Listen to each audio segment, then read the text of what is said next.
the choice to either just be able to walk on the arrow. You could spread the arrow apart. It's not like it's anything permanent. You can put the feet closer together.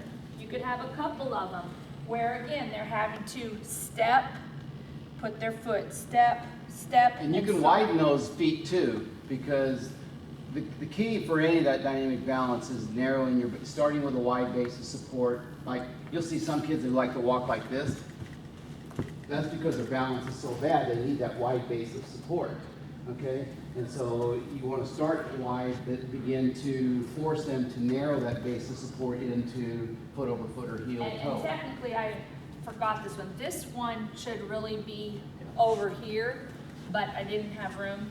And so this would be a really good way to have this go out your door every day for them to have to balance. You can just put that there where kids, you know, it's wider here and they're having to do this. And all it is forcing them to follow in that little line. Very simple. You can just have it going out your door every day, and as they're walking out, have them do that. And then it's not even like you're having to put it in, it's just something they're doing. How many times you go in and out of that door? Many, many times. So, but this is a good way to just have it wider, to have to kind of force them to do that. But now we're getting here, don't want to touch the line, don't want to, you know, so you're just forcing them to have to do that way. So keep this in mind, that one really should be over here. A simple board like this that is close to the ground, it's wider, it's easier for them to stay on, you know, for them to even just be able to do this. I'm not having to force myself to go in front yet to change that balance. I can still pretty much stay on the board and do it this way. Whereas then a piece like this, it's a little bit more squishy, it's a little bit more narrow, where they're able to walk on this piece right here again, or you could put it up on the little wood pieces where it'll just raise it a little bit higher, and you could get, you know, even just pieces of board like this, just to raise it up a little bit higher, such as there, for them to have to walk on it, but it raises it up.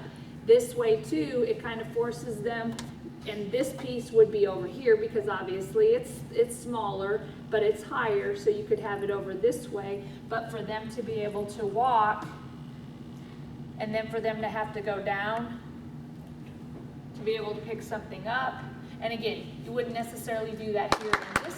Thank you very much. Good. In the obstacle course, because you want them going through, but this is where you could have it as a station, where you have balance happening, but they're having to force to pick it up, then they're having to turn around, and they're having to go back, and so on. So that would be something for you to be able to think about if you wanted to do that as a station some point in time too. Here's our lovely piece of carpet that we got at a hotel one time.